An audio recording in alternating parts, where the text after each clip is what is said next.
Assalamualaikum warahmatullahi wabarakatuh. Senang sekali saya Dev Nuryadi kembali menjumpai Anda di Bincang iNews. Dan di Bincang iNews kali ini kita akan berbincang-bincang tentang kesiapan masyarakat dan lembaga penyiaran untuk analog switch off atau ASO. Nah, sebagaimana yang kita ketahui bahwa dengan disahkannya Undang-Undang Cipta Kerja, tepatnya pasal 60A Undang-Undang Cipta Kerja, maka nanti penyiaran akan beralih dari ASO ke digital ya, atau yang konvensional ke digital. Nah, untuk berbicara tentang bagaimana kesiapan lembaga penyiaran dan juga masyarakat, sudah hadir bersama kita Bang Afifuddin Adnan yang merupakan Wakil Ketua dari KPID Nusa Tenggara Barat. Bagaimana kabar, Bang? Alhamdulillah sehat, Bang Ded. Alhamdulillah. Terima kasih. Alhamdulillah baik juga. Ya, terima kasih ya sudah hadir. Senang kita diundang oleh iNews ini. Iya, ini sepertinya harus kita sering-sering ketemu ini. Harus berbicara banyak tentang ASO dan media tentunya ya. Karena iNews ini kan salah satu TV di NTB yang punya pengaruh yang cukup besar. Baik, terima kasih. Bang Afif, kalau kita berbicara kesiapan, Bang melihatnya seperti apa kesiapan masyarakat dan lembaga penyiaran kita untuk ASO ini?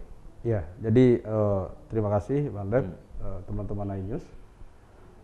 Memang kalau kita melihat sejak Undang-Undang Cipta Kerja itu disahkan di 2 November 2020 lalu, kan dicantumkan di sana ada pasal, di antara pasal 60 dengan pasal 61 itu ditambahkan pasal 60A.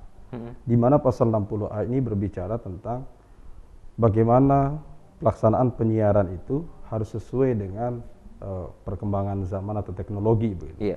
Salah satunya adalah mengharuskan migrasi analog ke digital. Di sana sangat jelas bahwa migrasi analog ke digital itu dilaksanakan paling lambat itu 2 tahun setelah undang-undang diketok.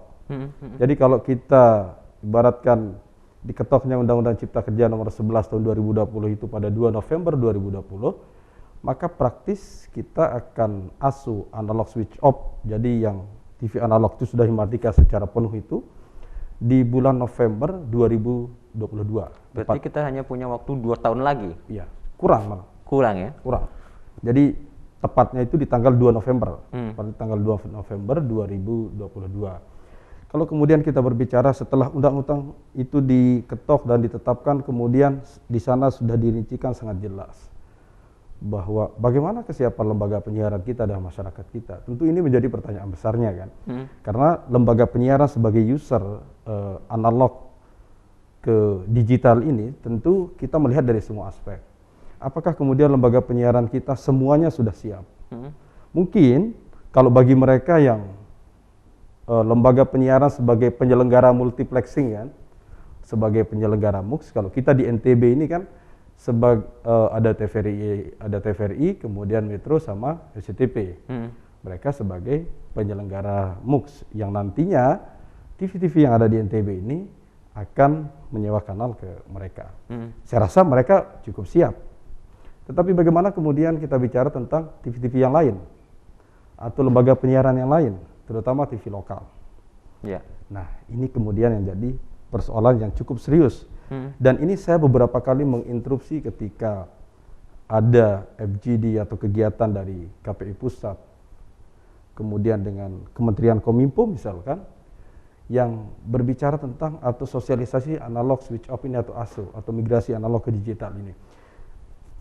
Apakah lembaga penyiaran kita cukup siap? Terutama kita berbicara dalam konteks NTB ya, sebagai KPID NTB kita berbicara lembaga penyiaran kita di NTB. Cukup siap, Kak. Memang dampak positifnya ada, besar penyiaran digital itu, tapi kita berbicara tentang lembaga penyiaran kita. Begitu ASO, karena kalau kita lihat dari pengumuman Kementerian Kominfo kan, yang sudah menunda, yang awalnya pemberlakuan ASO tahap pertama itu pada tanggal 17 Agustus yang kemarin, tetapi karena alasan pandemi kemudian diundur menjadi mulai dari April, itu per 30 April untuk tahap pertama, 25 Agustus untuk tahap kedua, sampai dengan 2 November untuk tahap ketiga. Kita di NTB masuk di tahap pertama dan tahap ketiga untuk NTB 1 dan NTB 5. NTB 1 itu kita masuk untuk di Lombok, Pulau Lombok. Ada Mataram, Lombok Tengah, Lombok Timur, kemudian Lombok Barat. Non KNU. Nah, kalau untuk di NTB 5, kita masuk di bulan Novembernya.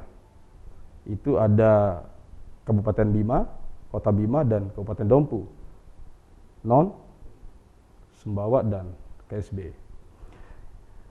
Kalau itu sudah ditetapkan, ASU besok sudah misalkan kita di tahap pertama untuk di NTB, maka kan praktis TV-TV lokal, TV berjaringan yang ada di sini akan memilih 3 TV itu.